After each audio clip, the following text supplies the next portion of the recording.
Hello and welcome to Uncorking a Story. I'm your host, Mike Carlin, and today I'm pleased to introduce you to Matthew Fray, a relationship coach and writer who leans on the lessons of his failed marriage and divorce to help others avoid making the same mistakes he did. His writing has been featured in the New York Times, the Sunday Times, the Huffington Post, Babble, and many more. His blog, Must Be This Tall to Ride, I love the name of that, by the way, has a dedicated following and has reached millions of readers. And filtered through the lens of his own surprising, life-changing experience and his years counseling couples, his book, This Is How Your Marriage Ends, a hopeful approach to saving relationships, exposes the root problem of so many relationships that go wrong. We simply haven't been taught any of the necessary skills, Matthew explains. And here to talk about that and so much more is today's guest, Matthew Fray. Welcome to Uncorking a Story, Matthew. Mike, sir, thank you so much for having me. I really appreciate this. I'm not used to so many people calling me sir, but I will ask you the first question that I ask everybody who comes on the show, which is, where does your story begin? I think that, I could start talking about 1979 in the hospital where I was born, but I think the relevant story begins on April 1st, very close to right now, 9 years ago, 2013. I came home from work and my wife was packing a suitcase. And she packed it up and she took our 4-year-old at the time. And I want to be very careful about not painting an image of like an angry wife kidnapping our son. She assured me I would see him in like a day or two. It was nothing like sinister. It was just so ugly and broken feeling the whole moment. And she put the suitcase in her Jeep and, our son in the car, and she drove away. And it was like the single most awful moment of my life that I can ever remember. Right. And I cried a little and vomited in the sink, and it was a real show.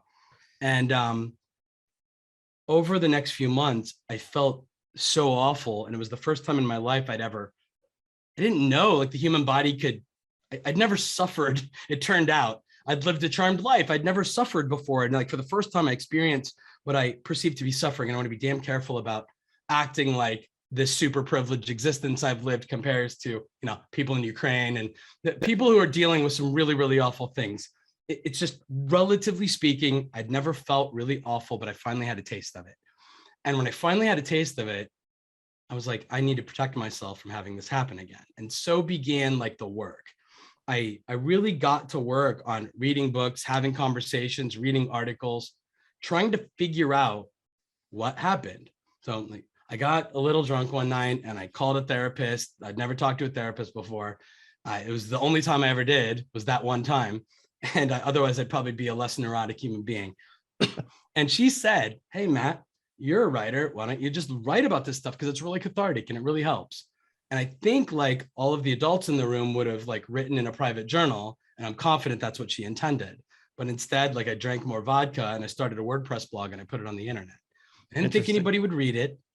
I really didn't, but I just started like writing these little stories. And it started out as like, Must Be This Tall to Ride is reference to when I was trying to online date. I'm only 5'9", and like women who were like 5'2" were like, you must be 6'1" or I'm not going out with you. And I was devastated. I didn't actually know I was short until I got divorced and started online dating. Hey, look, for the record, 5'9" is not that short. I mean, I'm 5'10" and I feel okay about it. Right. I understand that. That's funny. I once had the pleasure of talking to Ryan Seacrest, and he said that exact thing to me because I think he's an inch shorter than I am.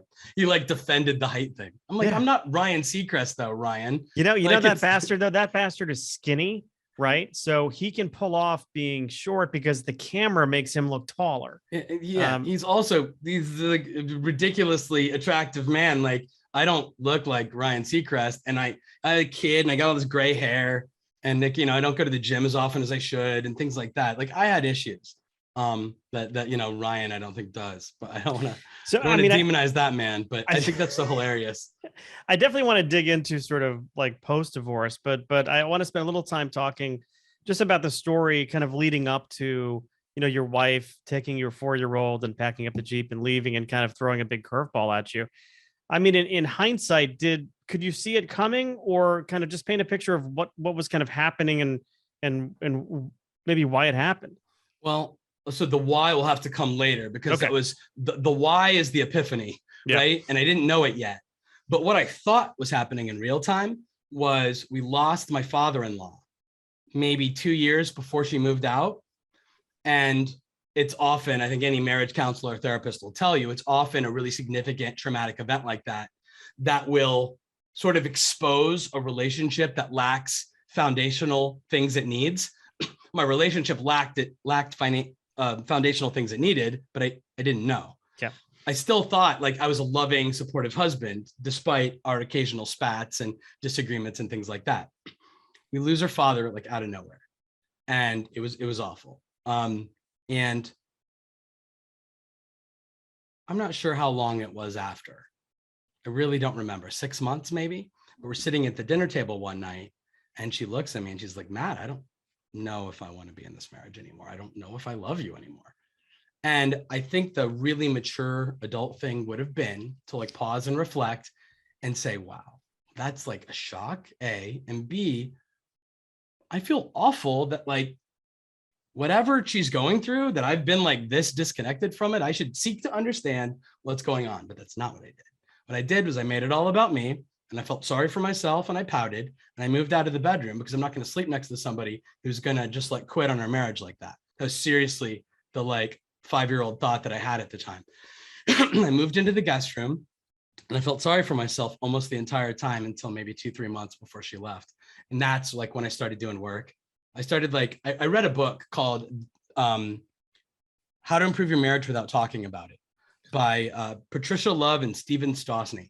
And I'm not recommending that book as like the end all be all relationship book, although I think it's perfectly lovely, but it's the book that did it for me. It's the book that flipped the proverbial light switch. And I said, oh my God, like other people's relationships are exactly like my relationship. And what delights me is that I give that same experience to other people today. Like I tell my story as we get into the why here. I tell my story and they're like, oh my God, Matt, it's like you have like a camera in our kitchen or our living room and you know what's going on. So at the time, the story I told in my head was my wife was grieving, understandably, the loss of her father. But the thing she was doing wrong was she was allowing the grief of her father's passing to like usurp the importance of our marriage. She was allowing this external thing to mean more to her than our marriage. And so she was jeopardizing it and jeopardizing like us being together for our son. I kid you not, I really thought that's what was going on. And then I pouted about it and blamed her and she went away. Well, I started doing work and I started learning about like healthy relationships. And it didn't take me an enormous amount of time to recognize in all of these books and articles and conversations with people infinitely wiser than I am, that what actually happened was the result of my behavior, regardless of how decent I thought I was, regardless of how well-intentioned I was, regardless of how much I loved my wife, the math results of things I said and did equaled pain for her over and over again. And those painful moments accumulated. And her attempts to recruit me to cooperate with her and eliminating the pain from her life and from me like doing or not doing things that were like rolling downhill and adversely affecting her, all attempts to recruit me to do it fell on deaf ears and resulted in me defending myself, or I don't know if we want to get into like the mechanics of what I work on in my coaching work, but that's where we destroy our relationships, are in those little teeny tiny moments where we fail to calculate for the harm we cause, A, and B, we can't have a successful conversation with somebody when they come to us and they seem to be suggesting that we're responsible for the pain they feel. We're uniquely gifted at like not healing that in real time as it's happening. Yeah. And then that was my problem in my marriage. And frankly, it's most people's problems in their relationship. Yeah. I mean, I think there's this natural inclination in many personal relationships, not just romantic ones, where we look and say, well, you know what, this can't be my fault. You're looking for some external reason, right? Why are sales down this month? Well, it's COVID, it's the economy. And then so we naturally, I think, kind of deflect our own personal responsibility. Versus taking the cues and hints from people. Now, maybe those cues and hints are not, overt enough. I don't think we need to place all the blame on ourselves. Sure. But, I think that is like a natural human tendency. I'm sure there's some like evolutionary reason for it, although I wouldn't know what it is.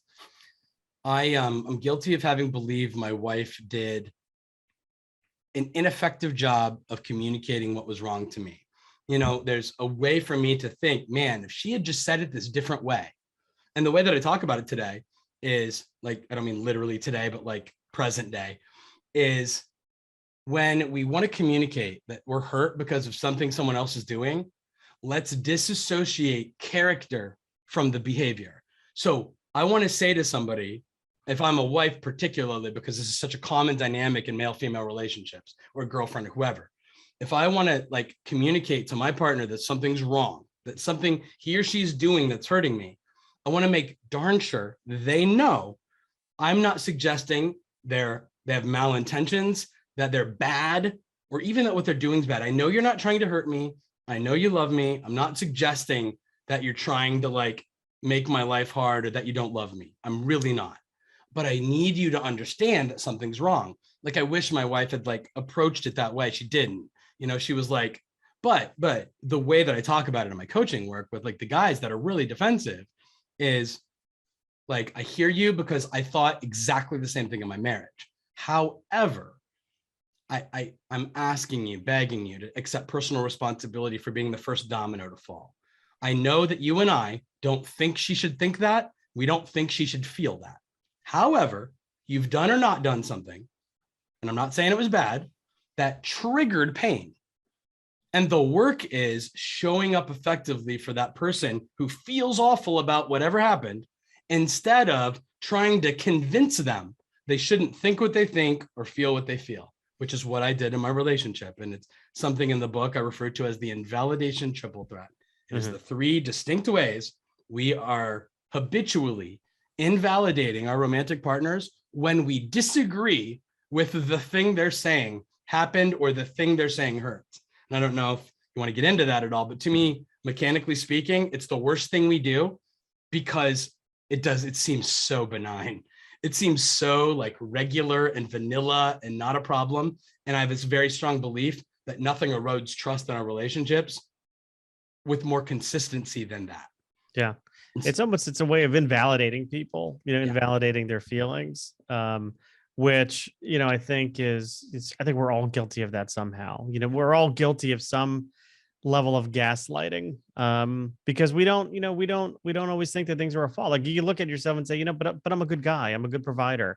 I've never cheated on you. I do so much for you. I've given up so much for you. But when somebody comes to you and says, hey, I'm not feeling right about this, to turn it around and say, well, that's, in effect say, well, that's your problem, or you're too sensitive, or whatever. Nothing's going to erode a feeling of trust or companionship more than that. Yeah. I strongly believe it's the number 1 marriage killer in the world. Yeah. Is when your partner can't trust you, to hear them say, hey, something's wrong, and I'm trying to like recruit you to help me with it. When you reject that 100% of the time, that you don't agree with it, or you don't think they should feel that way, or you don't want to accept any responsibility for that, it doesn't make you a bad person. It doesn't, but it might make you a bad relationship partner. Mm-hmm. And even if we want to debate whether it makes you a bad relationship partner, I think it's sensible for the other person to lose trust in you. It doesn't mean they think you're a liar. It doesn't mean they think you're a cheater. It means I don't have confidence that in the future, when something hurts, when something's wrong, when life is hard, that I can bring it to my relationship partner and feel loved and supported with this like bad thing that I'm going through. And when somebody gets to that point, they lose hope that the relationship can be healthy. And they start to think, man, do I really want to voluntarily subject myself to this 10 years from now, 15 years from now, 20 years from now? I only have so much life left. Yeah. Do I want to spend the rest of it feeling this awful, this invisible, this unloved, this disrespected? And again, a lot of people, I think particularly guys, might not think that's fair. And that's fine. We don't have to have relationships. We don't have to have marriages. It's fine to choose not to. But if we want relationships, if we want marriages, I think we need to take this idea seriously, that people will be hurt, whether we think they should be or not. And if we don't cooperate in trying to help heal that hurt, even if it's a teeny tiny thing like a dish by the sink or laundry on the bedroom floor or whatever, like even if it seems like this like benign, harmless thing, we must heal the negative experience our partners have consistently, else they will not trust us. And then we we don't get to have good relationships anymore.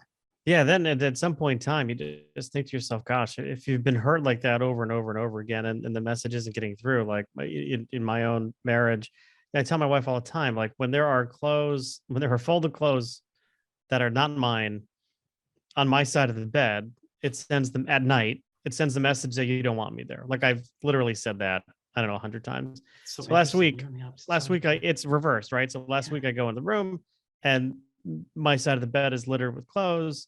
And I'm like, she's like, what's the matter? And I'm like, well, the whole side of the bed, I can't get in the bed because, and like I told you over the years, I feel like you don't want me here. And then she like turns it around and makes it my fault. So I can definitely understand, from the other point of view, what you're saying. Actually, what I'm curious about is how long were you and your wife together, not just married, but together before? 12 years romantically. Okay. We met when we were 18 or 19, freshman year of college, but we got together when we were 21. Okay. Is when like the relationship truly became a relationship. I mean, children. Yeah. We were kids. I didn't know we were kids, but we were kids. We were, Yeah, same thing. I met my wife my second day of my freshman year in college. Engaged at 24, married at 25, parents at 29, and I'm 43 now, just turned. And it feels, it was a lifetime ago, it seems like. Yeah. I mean, it's a lot, but it's interesting because you're with somebody for so long, you kind of grow up together. That's what my wife and I always say. It's like, we kind of grew up together.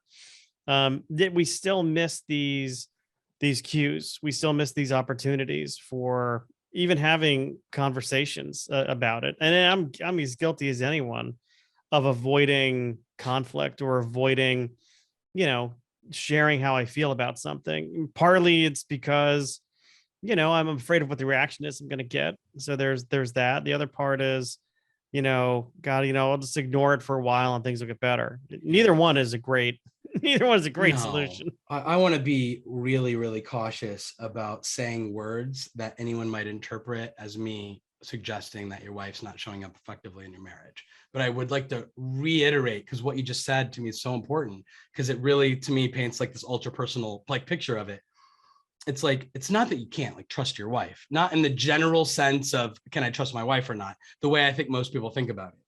But like, you don't trust that if you say, hey, this thing, it's wrong, like something sucks and it feels bad and I need you to get it. You don't trust that that's going to have a positive outcome. Not just in the selfish way, not just for you, but for anybody. You don't trust that's going to go well. Yeah. And in the absence of that trust, I feel like you can't have as much connection and intimacy as would be optimum for your relationship. I would never suggest that it's doomed to fail because that condition exists. Certainly not. Did you say, how long have you guys known each other? 30 years. Yeah, a long time. So I promise I'm not implying that, but I do believe that is one of the primary conditions that contribute to trust erosion in relationships.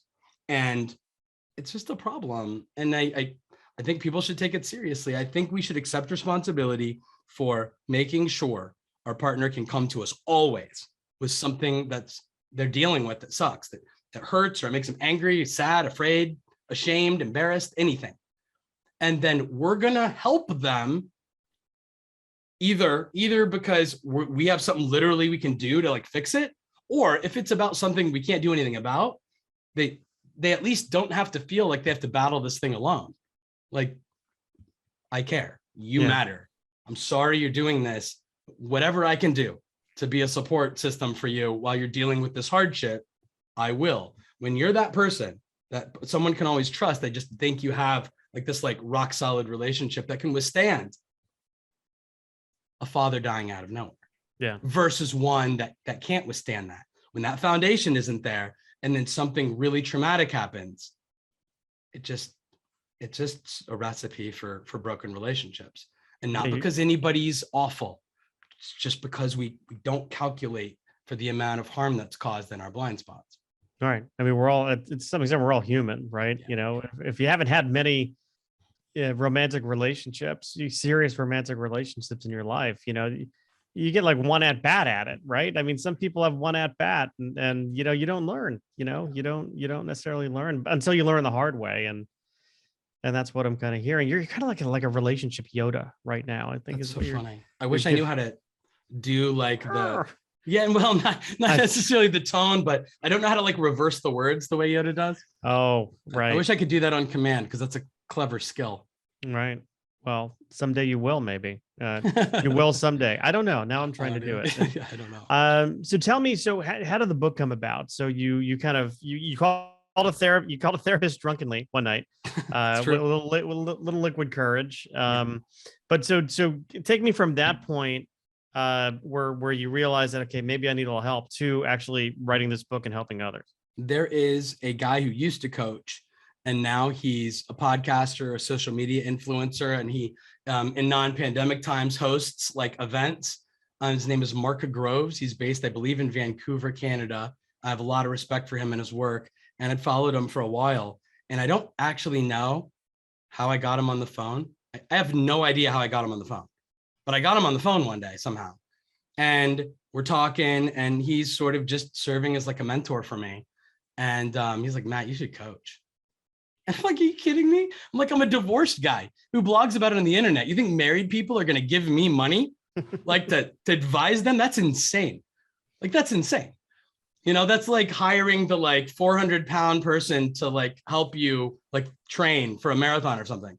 That sounds awful. I'm not trying to pick on people that have weight issues, but hopefully the metaphor is like stands. And Yeah. We'll go with the spirit of the metaphor. Thank you. Okay, forgive me, because I'm not trying to be awful to people who deal with weight issues. Really, truly. So I ignored him for like a whole year. I didn't do anything he advised.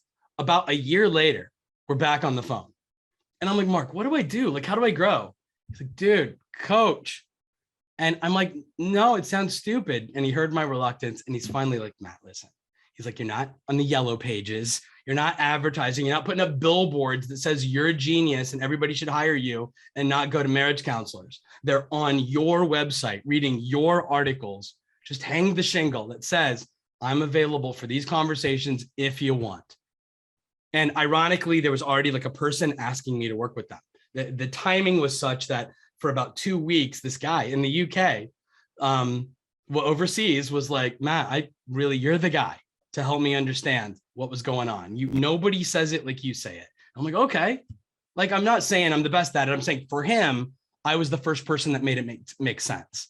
And I get that because I had those moments too with that book, How to Improve Your Marriage Without Talking About It. It was like the first time it made sense to me. Anyway, I hung the shingle in like November 2018. And so I coached for like 14 months. And then in January of 2020, right before the pandemic, like really like hit full force in the United States, the New York Times reached out to me out of nowhere. I'm like at work and sitting in my cubicle doing corporate marketing. And the New York Times is like, hey, I'm a New York Times reporter. I'd really like to talk to you. I'm like, oh my gosh, this is amazing. The New York Times. And I wrote him back. I'm like, yeah, I'm interested. And so she and I talked. A writer named Jancy Dunn, who's a lovely writer and has written several books, children's books and relationship books herself. We did the interview, and then COVID like blew the hell up in the United States. And I'm like, oh man, that story's never going to run.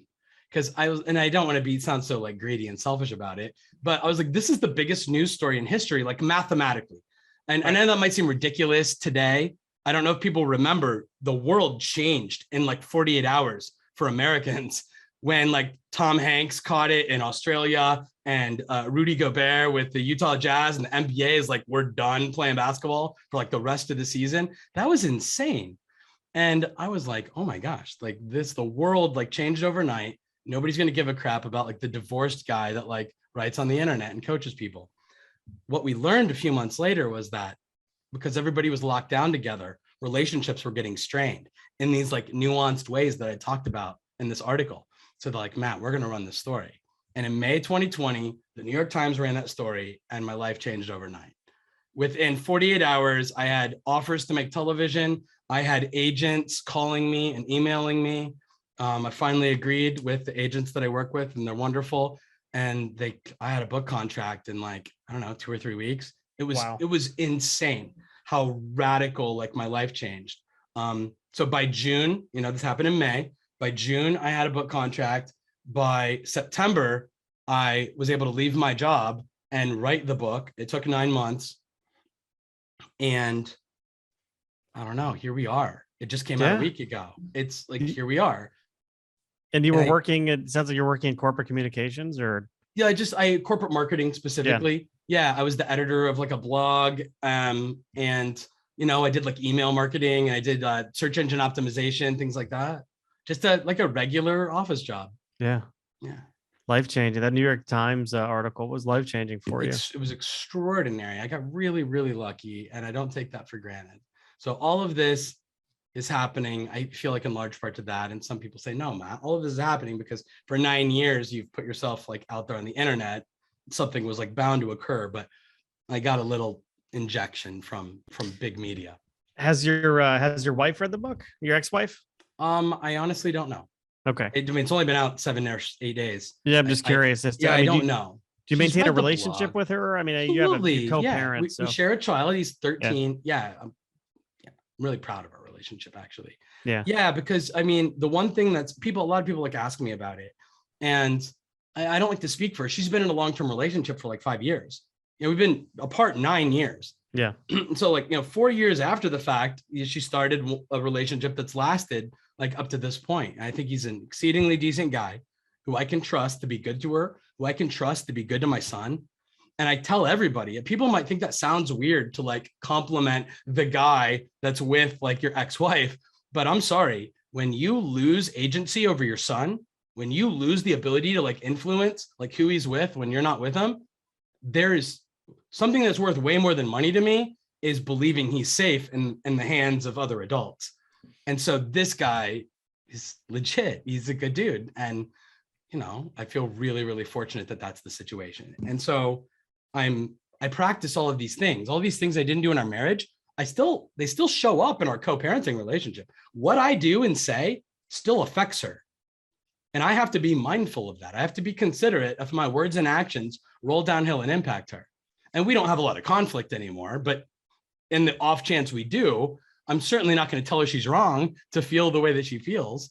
I am an infinitely better co-parenting partner, and I show up for her more effectively than I ever did in marriage. And that's an indictment on me 10 years ago. But I also think it's a story that makes sense. Yeah. Meaning I don't blame myself for being this awful human 10, 15 years ago. I'm just responsible for my actions. Therefore, the math result of what I did equaled no more relationship. And I don't like the word blame. I think the word blame is really dangerous. I don't think this is anybody's fault. I just think it's everybody's responsibility. Right. To value how other people experience us is a choice we get to make. And I think the degree to which we do that and the discipline to which we practice that habitually with the people that we love and care about, that will reflect how much trust they have for us. And I think the amount of trust we have is the number one indicator of how good or bad our relationship is. Yeah. And now you're helping other guys kind of through it before they get to the point, right, where their wives might walk out on them. I think my writing does. I get thanked for it. I hope that the book can do that. I really do, but not in my coaching work. In my coaching work, most of the guys are in like relationship dire straits. Got it. Before they're motivated. And I get it, because even when my relationship was in dire straits, I still wouldn't have been like humble enough to reach out to somebody on the internet for help. I wouldn't have done that. Yeah. No chance. Well, I have a few questions for you specific well, these are questions I ask just about everybody who comes on here. Okay. I always like to try and find some common themes. They kind of range in their level of complexity. The first one shouldn't be too hard. What were some of your favorite TV shows when you were a kid? When I was a kid. When you were a kid. I didn't watch a lot of television when I was a kid. I didn't really like fall in love with TV until two things happened. DVR happened. So I got to fast forward advertisements. I didn't value that advertising finances all this content at the time, which is a real shame. I thought the quality of the writing of TV got so good starting around the Sopranos period. But when I was a kid, I liked reruns. I was a really conservative household. I wasn't allowed to like watch stuff. Like I wasn't allowed to watch what I wanted to watch probably. The most edgy thing I watched was The Wonder Years. I loved that show. I mean, that show was rough, man. That was, I Talk loved it. about edginess. I'm kidding. Yeah. But I mean, no, seriously. But I mean, I'm serious. I watched like Double yeah. Dare on Nickelodeon. Oh my I gosh, watched who was the guy on Double Dare? Was that Mark Mark Harmon. Mark Summers? Was it Mark Summers. Yeah, Mark Summers, not Yeah, Harmon. Excuse me, Mark Harmon, if you ever hear this. Mark Yeah. Harmon. Yeah, Summer Mark School. Good movie. Summers. What did you want to watch though? Like you said, it was it like religiously conservative or? Yeah. Yeah. All the ways conservative is how I grew up. But my mom, she's a lovely person. She really is. But she was like, she didn't want Jesus to frown upon all of the things that I might be interested in. I liked MTV. I not necessarily like, I thought MTV got gross like later with like some of the shows that were like exploitative. I don't know if that's how you say that word actually. Yeah. Exploitative. I don't like them from a content standpoint. I don't think it like makes the world a better place. But back when it was just my favorite bands, like making a cool video, I wanted to watch it. But my mom didn't approve of my affinity for Poison and Def Leppard. And I remember I was watching I don't know if you remember the band White Lion. Of course. Vito Bratta, such an underrated guitar player from that era. But they had this like really beautiful song called When the Children Cry. And it was all about, it was basically a prayer. And my mother walks in the room, not listening to any of the lyrics. And she looks at me and says, "This is what's the matter with our world today, Michael. Men with long hair." And then she like storms out of the room. And I'm like, oh my God. Like, yeah. George Michael's I Want Your Sex and virtually every Madonna video didn't do me any favors in my desire to, I don't think the Like a Prayer video was that something my mom was comfortable with. I think Pepsi had a hard time with that one too, because I think they sponsored her tour and they caught a little backlash from it. So I was in a little town, 20,000 people. I went to Catholic school. It was a whole thing. And so but whatever, that was what I wanted to do. So you had the Wonder Years, but you didn't have Dallas. Or so my brother and I would always stay up late to watch Dallas because we like the theme song so much. That's hilarious. And the Love Boat was big with us too. I had to like watch older things because like Gilligan's Island and the Monkeys and Lassie and Dennis the Menace. It was like, I don't mean I had to, like she made me, but I mean there weren't a lot of options that weren't like modern, anything modern and secular, mom side-eyed. Yep. I don't want to belittle. My mother's fine. And she's been great ever since I like became 18, 19 years old. Yeah. She wasn't in my business, but so long as I was in her house, no, she wanted me to be on the straight and narrow. It didn't work out very well. Well, you kind of answered this before, but if we were following you around as a teenager, what do you have in your Walkman in terms of cassettes or CDs or albums even? What were you listening to? As a teenager, I mean that I loved when like Seattle happened to music, when Alice in Chains and Soundgarden and Pearl Jam and Nirvana happened. That was maybe my favorite era of music in the context of my life. And I even liked all like the one-off bands that came after them, like Gin Blossoms and just everything. I'm trying to, there's so many. Like I heard Four Non Blondes, the song What's Up, like the only Four Non Blonde song, or like Blind Melon, like No Rain. I loved all that. That was so great. It was like my favorite time in music. So it was like early CDs though. It wasn't for me. I'm 43. So I graduated high school in 1997. And so like, it was like more CDs for me when I was listening to that stuff than like the cassette era. The cassettes. Yeah, no, I remember I was totally into the hair bands. Loved but then Nirvana Nevermind comes out and I'm like, what is this? Like this was just the coolest thing I'd ever heard. And that was like the nail in the coffin for Poison and Motley Crue and Def Leppard. Those bands are having like a great nostalgia resurgence right now. But can I share something with you? Sure. Are you familiar with a band called Hardcore Superstar? I do not know Hardcore Superstar. Please make a note of this and go check out. They have a brand new album that's like coming out right now. But the best one is the 2018 album. It was featured on the HBO Max show Peacemaker, which that James Gunn, who does Guardians of the Galaxy and the new Suicide Squad, he loves like that 80s style music. So they're a brand new modern day band based out of Sweden, but they play that same sound that we loved from the 80s. and I'm telling you, it's like really good. Yeah. Like No, I'm gonna check them out. I think you'll love it. And I strongly encourage you to check that out. I think that'll be the gift that keeps on giving. Yeah. Absolutely. I saw a Tesla this past summer in New York City, and they had some new hard rock band open up for them who sounded great. And my buddy and I listened to their CD because we bought it at the Do you remember the show. name? I can't remember the name. Oh, yeah. I can't. They were really good though. I'm like, wow, these guys are great. It's like this era of music right now where it's new bands, but they like play classic rock and or older rock sounds, like Greta Van Fleet and the Glorious Sons. I don't know if people have heard of them, but I think those two bands are fantastic. They've got that 70s classic and or Southern rock sound, and it's so good, yet they're making the albums like right now. I think that's cool. I will I'll see if I can dig up that name of that band before the end of our conversation. I just shot a note to my buddy. But I want to be respectful of your time. We got a couple more questions. Yeah. Next is how do you feel when you are looking at a blank piece of paper or a blank computer screen, intending to write something? So that the task at hand is you need to write something. How do you feel when you're just looking at that blank piece of paper? What's interesting is today is so different than it used to be. Today, if I'm being like honest in real time, I never thought about this before. I feel so much pressure now today after having written about stuff for 9 years.